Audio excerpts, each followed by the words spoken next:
We are turning around. That's all bat poop. Down into the abyss. This trail is very easy to get lost on. This is so cool. Welcome back to New Mexico. In this video, we make a short stop in Roswell to see what the alien hype is all about. Then, the next day, we descend 800 feet into the Carlsbad Caverns under the Chihuahuan Desert. Then we will be exploring the land above the caverns, traveling to Guadalupe Mountains National Park, where we go for a short hike. After Carlsbad, we head to White Sands National Park and Pistachio Land. If you're traveling from Santa Fe or Albuquerque down to Carlsbad, you have to stop in the famous town of Roswell. While we were here, we stopped at the UFO-themed McDonald's and went to the International UFO Museum and Research Center. We got the green chili burger in the alien McDonald's.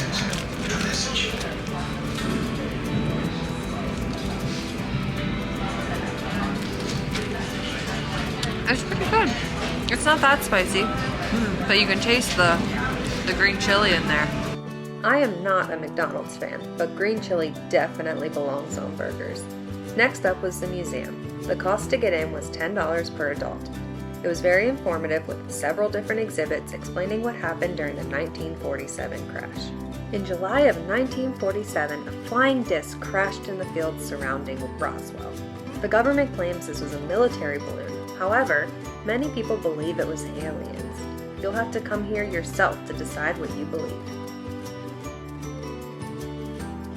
The people on board, including Major Jesse Marcel, said it was from a flying saucer. I was involved in loading the material.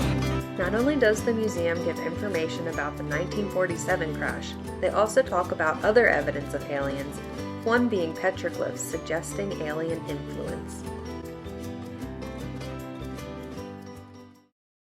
The next morning we headed out early to visit Carlsbad Caverns National Park, where we took the natural entrance into the caves. We've made it to Carlsbad Caverns National Park. We're gonna go down, explore the caves, see all the stalactites, stalagmites.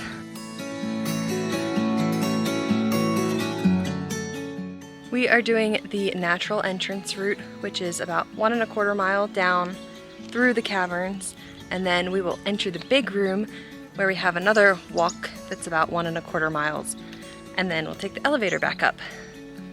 We are descending 750 feet down into the caverns.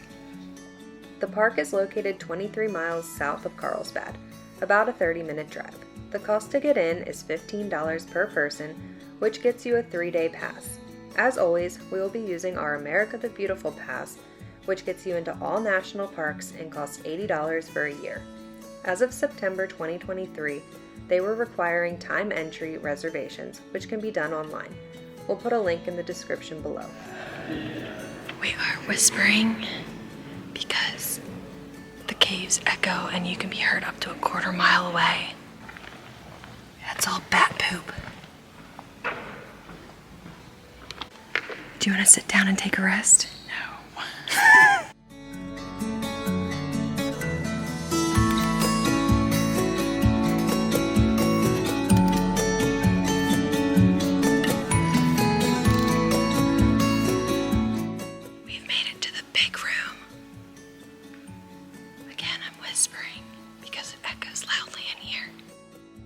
After descending 750 feet into the caverns, you reach the big room. This room is the most visited part of Carlsbad Caverns National Park. It involves a 1.25-mile loop trail winding through the cavern features. Scientists believe the cave began forming 20 million years ago. Petroleum deposits under the Guadalupe Mountains started reacting with groundwater, creating sulfuric acid. The acid ate away at the rocks below, forming these large caves. About 500,000 years ago, the stalactites and stalagmites began to form. Stalactites grow from the top down and stalagmites grow from the bottom up. An easy way to remember this is stalactites have a T for top and stalagmites have a G for ground.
That was such a cool experience. If you're willing and able, I highly recommend taking the natural entrance down.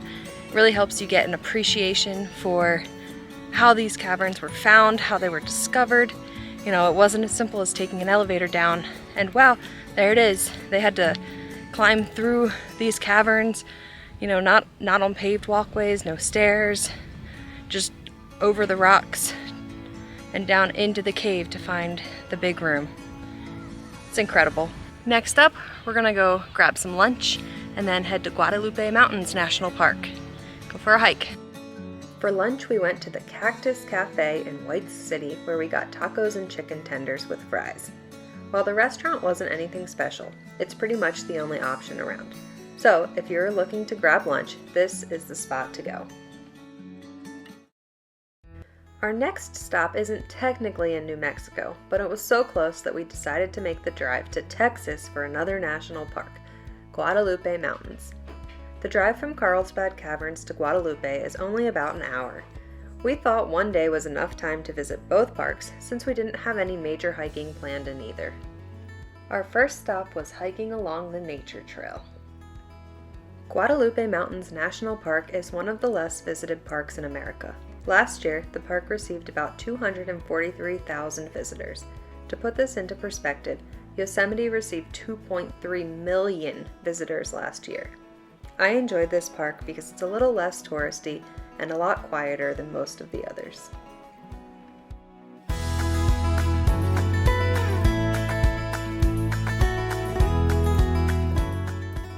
We are turning around. The trail's a little overgrown. We're gonna head back to the car and look at another part of the park and see if there's a trail there that we can do.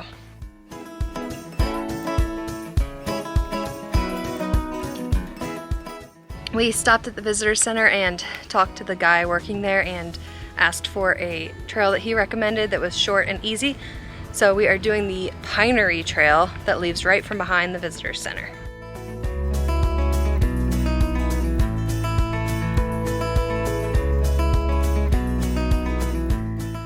$250 million years ago, Earth's continents were joined together, forming a supercontinent known as Pangaea.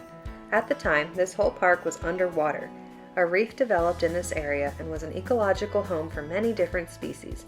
Eventually, the area dried up and sediment deposited over any animals below, preserving these fossils. Today, the mountain range is part of a 400-mile-long fossil reef complex known as Captain Reef.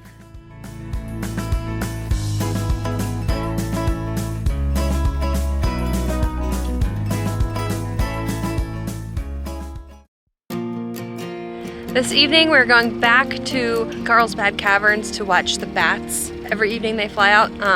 We can't video it. They don't want the bats to be afraid because of the screens or anything. But we had some extra time before we head back for that. So we drove another 15 minutes to see the sand flats. When you arrive at the caverns, they have an amphitheater where you can watch bats come out of the cave. While it is still light out, you'll see birds flying around, and as dusk begins, the bats start to fly out in swarms. You should definitely go to the bat flight if you were here during the right season. You know, the guy said we could see anywhere from 12 to 400,000 bats flying out of there, and it's a good 30 minutes that we were sitting there watching bats fly out before we actually left early so that we could go have dinner. And they just kept coming. We start out our morning with a coffee and a 3-hour drive to White Sands National Park. This is one of America's newest parks, officially becoming a national park in 2019. We will be spending one day here, hiking and exploring the dunes. After the national park, we are going to end our day with a unique stop. Made it to White Sands National Park. We're gonna do the dunes drive and do a couple hikes along the way. See what we're up for. First up, we are doing the Playa Trail. It is a half-mile easy hike. Something interesting about this trail is that it's like a lake bed, and it can be a different color depending on the weather, whether it's rained or not. Sometimes it can be full of water, sometimes it's white, sometimes it's brown. So let's see what it looks like today. White Sands National Park is located in the Tularosa Basin in southeastern New Mexico, about 3.5 hours from Albuquerque. One important thing to know about the park is that it has very specific hours it is open to the public. Hours vary throughout the year, so make sure to check before visiting. The cost to get in is $25 per car. As always, we used our annual America the Beautiful pass. Next up, we're doing the Interdune Boardwalk. This is another short, easy trail. It's actually handicap accessible. It's a nice, smooth boardwalk surface the whole way.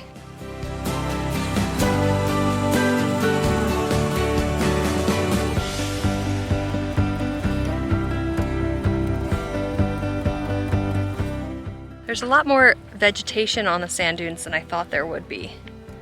They've got a lot of different dune grasses and some flowers.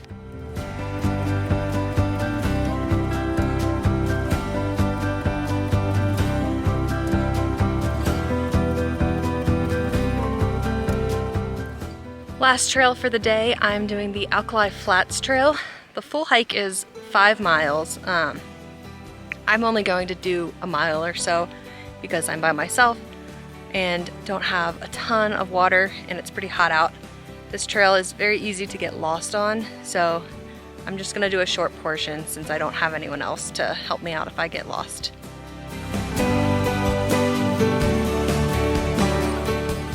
I found that as I make my way through the park, the dunes become much less vegetated and are more of that beautiful white that you're picturing when you think of White Sand Dunes National Park.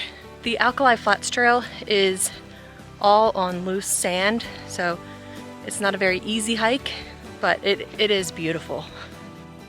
250 million years ago, this portion of New Mexico was underwater. During that time, gypsum was deposited onto the ocean floor. As time progressed, tectonic plates began to shift together, forming mountains. Then the plates began to shift apart, and mountains formed on either side, creating the Tularosa Basin in the middle, where the white sands are located. After the Ice Age, when snow began to melt, gypsum from surrounding mountains dissolved. After the water ran down the mountains, it settled in a lake. What used to be the lake is now dried up and what we know as White Sands National Park. This is so cool. If you come to White Sands, I highly recommend doing at least a portion of this trail. You don't have to do the whole 5 miles. I think I'm probably a half mile, maybe a mile in, and you really start to get that beautiful view of the sands without any vegetation, without any footprints. You just get that untouched feeling. Sand here, it's like very soft and easy to pick up for the very first layer. And then as you kind of start to dig in a little bit, it's pretty packed in there. Now I'm gonna head back to the car. My mom's waiting for me. But next up, we have a very cool, unique stop that we are really excited for. In more recent years, scientists found footprints estimated to be 23,000 years old, which contradicts everything we thought we knew about how humans arrived in North America. We've always believed they came here 13,000 years ago on the land bridge connecting Asia to North America. However, these footprints may show we were incorrect. So, how did humans get here? Did humans coexist with extinct Ice Age species? Check out the link below for more information. Our last stop before heading back to Albuquerque is Pistachio Land. My favorite nut is the pistachio, so of course we had to stop here and see the world's largest. Of course, we needed a snack for now. You guessed it, ice cream! As always, thank you for watching. We'll see you next Wednesday as we head to Albuquerque. We